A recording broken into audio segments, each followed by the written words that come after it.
All right. Hello, everyone. I want to make sure that we're keeping you all on time, and I know there'll be people coming in and out. Feel free to vote on the back wall with the yellow pins here as we get started.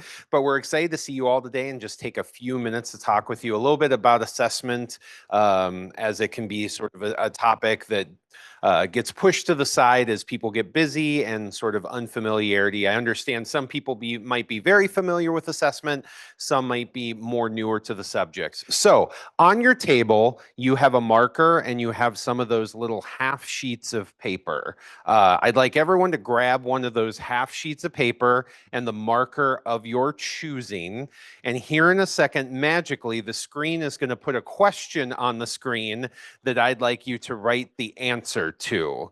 And the question is, what gets in your way when it comes to assessment? This is called a snowball activity that I used to do with my RAs back when I was in residence life.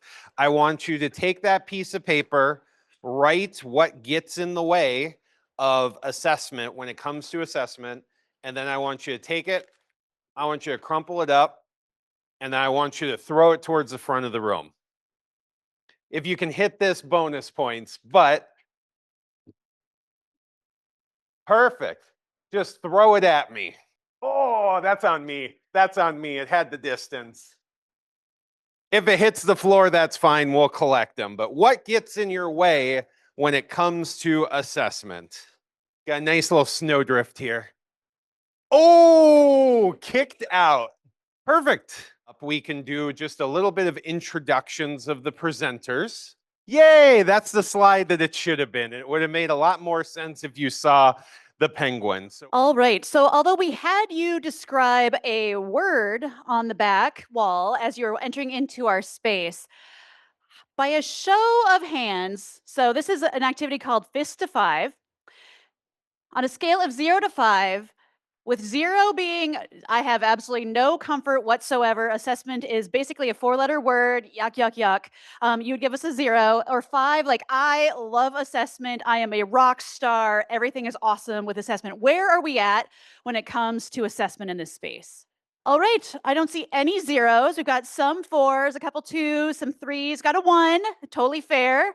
But this is an activity, again, called Fist to Five. It's a wonderful way in which you can literally just gauge your audience to figure out, is this something that we should spend more time on, or is this a concept that we should unpack a little bit more? So, Fist to Five. So, who are we in this space? So, over in our corner, we have, you want to introduce yourself? Okay. So, this is Matt Disher. Matt is our Assistant Dean of Students. I'm Andrea Hine. I'm the Associate Director for Advising at NDSU, so I work with all of our academic advisors for our first and second year students. Allie is not able to be with us today, but I am Lisa Samuelson, and I serve as our Director of the Office of Student Engagement. And you might be wondering, why in the world are we, none of us who have actually any sort of teaching responsibility, giving you an actual presentation on assessment? And I think that is because we have a really interesting role on campus. Each of us are educators in a non-classroom setting. And so we are also all part of a co-curricular team on campus. There are actually 8 different departments in which we all follow a similar curricular model, meaning we have 4 identified learning outcomes for students who interact with our departments in any way.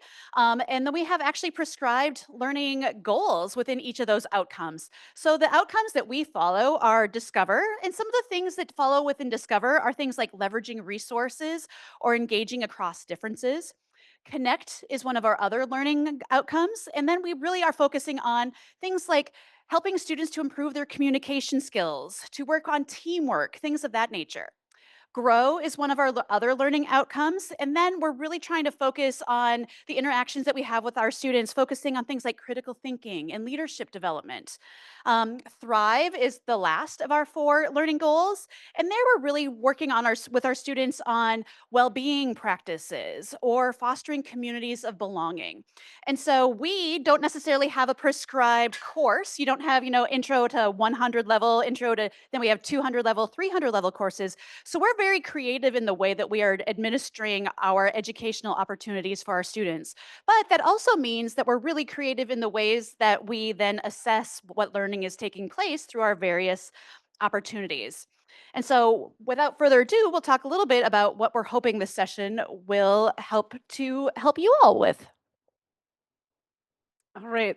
So we only have 30 minutes together, and most of you have maybe taken entire courses in master's programs, doctoral programs about assessment or assessment unique to the field that you work in. But today, if not, hopefully you'll have a few little takeaways. So we are hoping that you learn a few more techniques to identify the student learning that is taking place in your classroom, in the activities you're putting on, in programming, in events that you're putting on. Hopefully, we're going to talk through some of those misconceptions and turn that around for you. That assessment doesn't need to be this big, scary thing. It doesn't need to be this, big, just big thing. Something that is very attainable to do. And then some measurement strategies that, will work with this generation of students, right? They're all not anxious to go back home and look at their email and answer a survey. So, hopefully, some tips for working with this generation of students to figure out what they have learned. So, then how do we actually go about the practice of assessment? I think one major paradigm shift for a lot of us, especially those of us who are educators in a non classroom setting, is to really think about the way in which we are designing our assessment strategies. Oftentimes, it is inherent that we have a curriculum that we need to get through and then we need to measure it at the end. That is actually the exact opposite way that we should really be thinking about assessment, because fundamentally what we want to be thinking about is, what do we want the students to have learned? Okay, so if we want the students to learn something, what is the best strategy that they can learn that thing? What is the best strategy for us to teach that thing? I know that for myself, I have been in the world of student activities for nearly 20 years. And oftentimes I would see a great presenter that I wanted to bring on campus for XYZ sort of reason. I'm like, you know what? This will be a great event. I think the students will like it, they'll come or whatever. And then I get on the phone with the agent. They're like, well, what would you like the person to cover? I'm like, oh, I guess I didn't even really think about that, because I was not focused on the learning. I was focused on the shiny object that the students they would speak to them. It wasn't until I really started focusing on everything being the student learning experience that really taught me that I was doing things in the wrong way.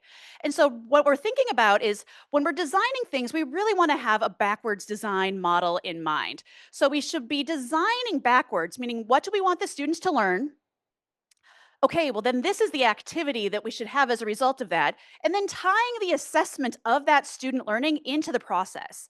Assessment should not be an afterthought. So we design backwards, but then we deliver forwards. And so then we're delivering it. That's the activity. We have the assessment built into the process. Then, boom, we can demonstrate that student learning. So it really is a paradigm shift on really making sure that we have those things rooted together, and that the assessment piece can be easily built into the program, right? So you have been in our space for 10 minutes and you have engaged in 3 assessment activities just as part of the program offering.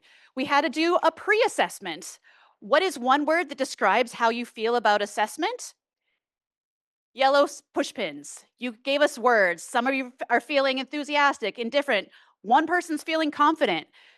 We just did a pre-assessment. The snowball activity that Matt has had you do, that was another form of assessment. The fist to five, that was your third type of assessment. We have a couple more built into this program. So assessment does not need to look like a survey. It can be in any format, and ideally it can be most effective when it's done as part of the actual delivery of the program. So, as we talk about assessment, again, depending on where you are in your journey, I think many of us have either experienced or are experiencing some of these misconceptions that can happen when it comes to assessment, which I know because I've been coding over here in the background. But some of those things, assessment's difficult to do. I think sometimes when we hear the word assessment, and this is kind of jumping down to the fourth bullet, we think, all right, peer-reviewed survey, 150 questions, like real meaty sort of like thing, as well as it takes a lot of time to do as well. And there are certainly assessments that take more time than others, depending on what you are trying to assess and what the goal is of sort of what you're doing. But there, as Lisa said, there are also assessments that are quick and easy too. So I can think about assessment later, just talked about it. It needs to be at the forefront of what you're doing.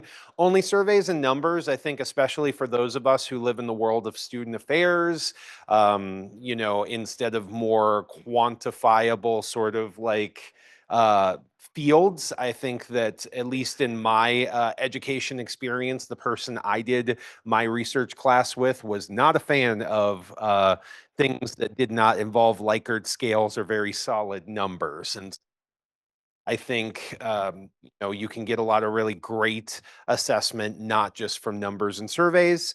Participant numbers and satisfaction or assessment. This happens a lot in our world.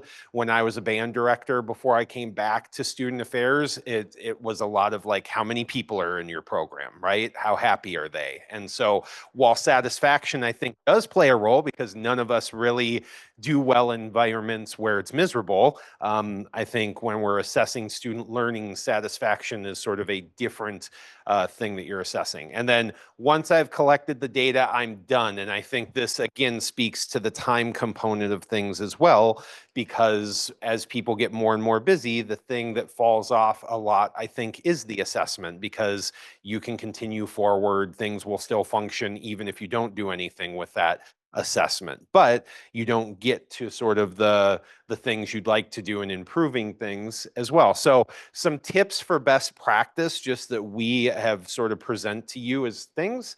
Again, determine the assessments that you're going to do when you're developing the things. Don't make them an afterthought. If you can build them in, it makes it more interesting. Again, just as you're experiencing right now, we could have had people do a raise your hand, tell me what gets in the, or you can throw pieces of paper at the front of the room. Like, one is more engaging than the other, I hope. And so developing them at the same time. Make sure that you're determining the level of student learning when you're developing the strategy. Make sure that you're actually assessing the outcome that you're determining to be the one that you're working towards. It does not need to be complicated.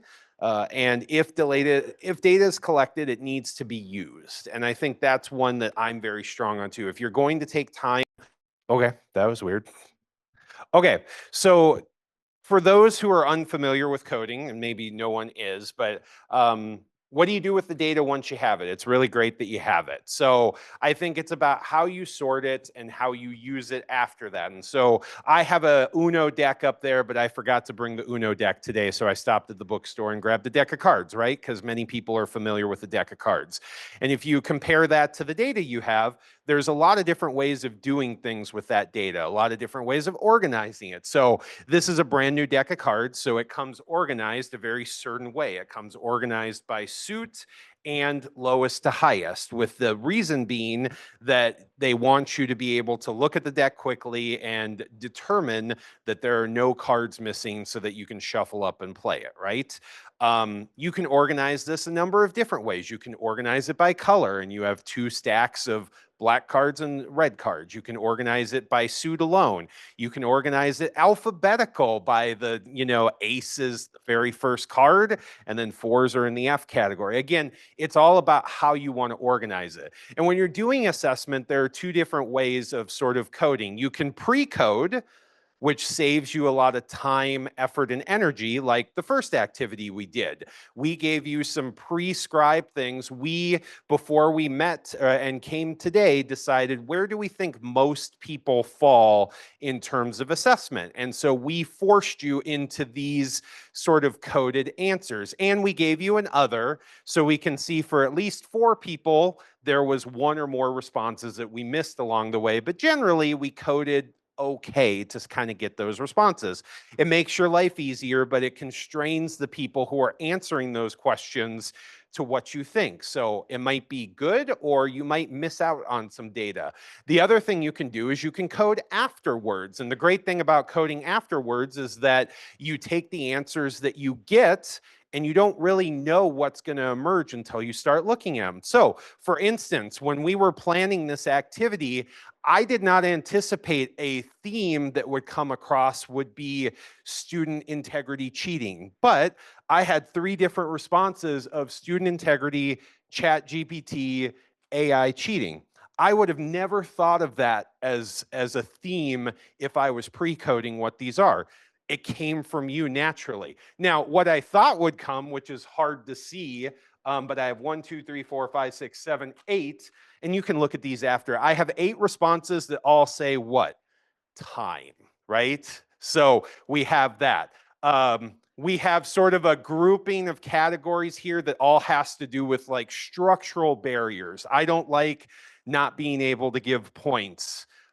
Grades and exams are too narrow. Committee restrictions from the assessment committee, preconceived notions, bad learning outcomes, KSA. So this is sort of a coding that I did based on that. And then we have sort of personal feelings about assessment. It's overwhelming, trying to think of the best way to do it, creative ideas. So again, that's the benefit of doing sort of examining and grouping things afterwards, but it takes more time and effort by me. While you all were enjoying the lovely words from my colleagues, I was busy uncrumpling and sort of doing lots of work. So you can use different ways of sort of examining the data that way. There are just pros and cons to each of those. And so I'll hand this over to Andrea for sort of how to code. Mhm. All right. So once you get all of that good information from your participants, that really rich data where they're actually describing, they're giving you all of that input beyond just numbers, you can start going through that, right? You may have your own methods. Maybe you've done this before.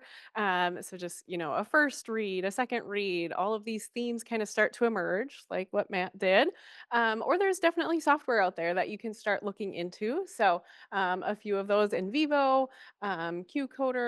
So just kind of taking a look, and Chat GPT, I believe, is pretty good at helping identify themes, right? In appropriate scenarios, popping in some of those responses and, having it do an initial go, kind of what themes popped out. I know on campus, our orientation programs, we get a lot of information from students and guests that attend, and just kind of popping some of those one word answers in and letting it kind of pull out the themes for you and see if you agree. Question?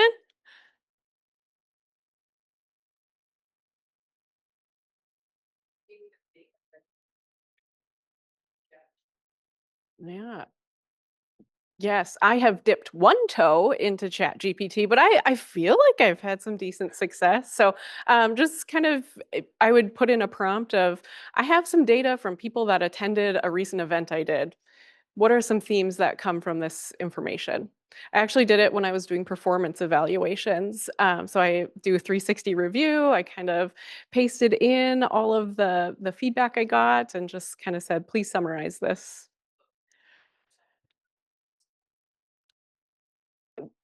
The thing I was pasting in. Yeah. I didn't just paste out what it told me, but, reading through it, right? Doing my own coding, see if it lines up with what I was thinking. You read it all first, right? I didn't just shove it all in, but mhm. To just further unpack a little bit, we're going to do a quick practice round of prescriptive versus open coding. So, what I would like you to do is in your tables for these three, I would like you to use a prescriptive coding, and we'll tell you what those are in just a second, model to figure out where are you going to have lunch. Now, you're actually probably going to have lunch in the ballroom. So let's theoretically think you're going to go out somewhere in Fargo Moorhead and have lunch. The back tables and then the front up here, you are going to use an open coding model. Meaning, I'm not going to give you any prompts. You just have to figure out where collectively you guys are wanting to go for lunch. For my prescriptive groups, going to give you some sort of Mexican restaurant. That's where you get to go.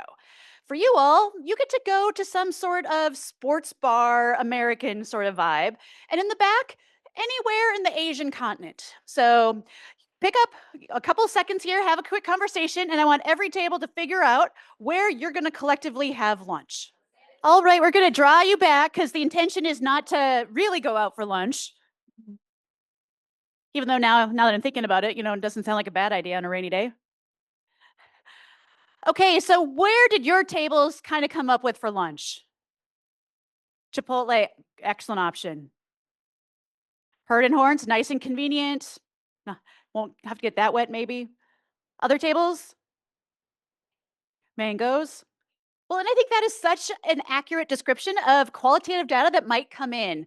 So both have their measures. Like open data is great in the sense of you don't know which direction you're going to get, but it also sometimes makes the clumping of themes a little challenging because you can have a lot of one-offs that don't necessarily fit in any bucket. And so oftentimes when you're having something that's a little bit more prescriptive, you're going to have a little bit more finite tuning in that's going to be a little bit more, it's going to be quicker, and it's going to give you probably more easily accessible data as well. However, you're also then limiting all of the variety of people really being able to express where they're really sort of feeling on the spectrum. So both have pros and cons, but I think prescriptive tends to be a little bit more efficient at the lack of breadth. And so thank you for engaging in our impromptu coding session. We also promised to talk a little bit about Generation Z. Now, it's always a little risky whenever you're talking about clumping all of anybody into, a category of any sort.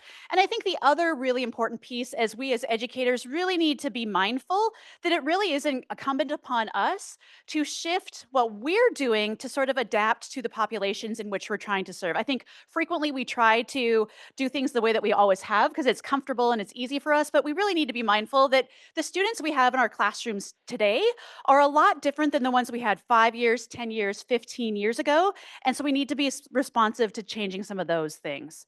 So, first of all, as you probably have picked up by now, this generation really likes variety. They get very bored very quickly. And so they want to have a variety of different things in which they can choose from for ways in which they can engage with their education. And so having a variety of different options.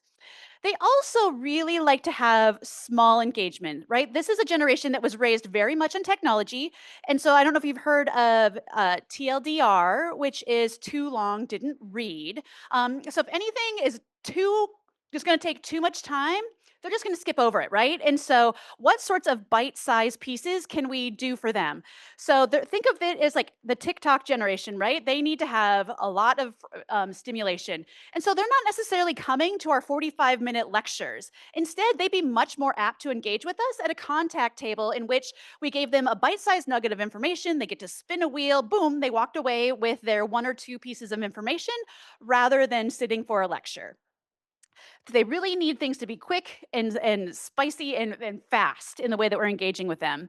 Also, in a shock to no one, technology. They are absolutely on their phones 24/7. So, are there ways that we can engage with a QR code or with gamify things, whether it be a Kahoot or a word cloud? They really want to have that just in time engagement with their technology. And also, that ties directly into giving of the immediate feedback.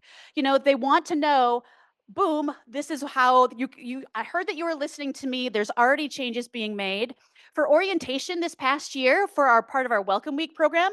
So at the end of each session, the group we had them just fill out like what questions remain for you. We quick did an aggregate data overnight. And then we actually reached out to each of those welcome groups and said, hey, your group has questions about this, this, and this. And so those group leaders then were able to address that next day to be responsive to what the students need. But they really want to have that immediate feedback of that whatever you captured. And so whether you're doing a 3-minute paper and then the next lecture, you're talking back to what those things, questions they had. So they want to have some of that element of there. Also, to be very collaborative. This generation very much likes team orientation and does not necessarily like to be singled out. And so, whatever they can do in groups of 2 or 3, they really do enjoy that. So, pair and share activities, small group table conversations that then they report out, but they don't necessarily like to be called out as individuals. They would much rather have that level of comfort as a team. So, with that, we have one more assessment activity for you. All right. So here's our last assessment activity. And to kind of go with that misconception of, I collected the data great. This is what we want to do to collect the data in real time before you leave so that we don't have to rely on you taking a survey when you're back to your busy world. We want to know what you gained from this session so that we can close the loop and improve for the next time we offer. If there was something that was unclear, we want to make sure to cover it differently if we were to do this again. So, this is a sample. Sometimes people will call this an exit slip almost, where you get information in real time before you let everyone leave. So, you have a slice of pizza on your table to be on theme here. Well, everyone understood the pizza theme, right? Right. So, yeah, right? So a lot of times on campus, we're guilty of, an event and we want people to come. So we'll have pizza, right? That'll get them to come, but we want to make sure they actually learn something at it. So on the pepperonis, the meat of this, can you please let us know 3 things that you learned during this session about assessment? Kind of in the cheese area, 2 things you're excited about. Everyone loves cheese, so something you're excited about assessment in the cheese. And then on the crust, one last question. What's a crusty question about assessment that you still have? And leave this on the table for us because we will use this then. Perfect. Thank you so much. We'll stick around for some questions if you have any. One last thing, because we actually lied. We have one more thing as you leave. If you'd be willing, if you remember the activity that you did on the way in, we are also going to ask you to do that on the way out. So I have green push pens this time, and I would like you to vote again on the answer to the back, because again, we'll be seeing if any of that changed and evaluating that as well. Other than that, I think our next slide is just thank you for coming today. We so appreciate getting the chance to talk to you, and happy to answer any questions that want to be asked in front of anyone, as well as any questions that people would like to ask individually. And I'll head to the back of the room once people are done to hand them a push pin.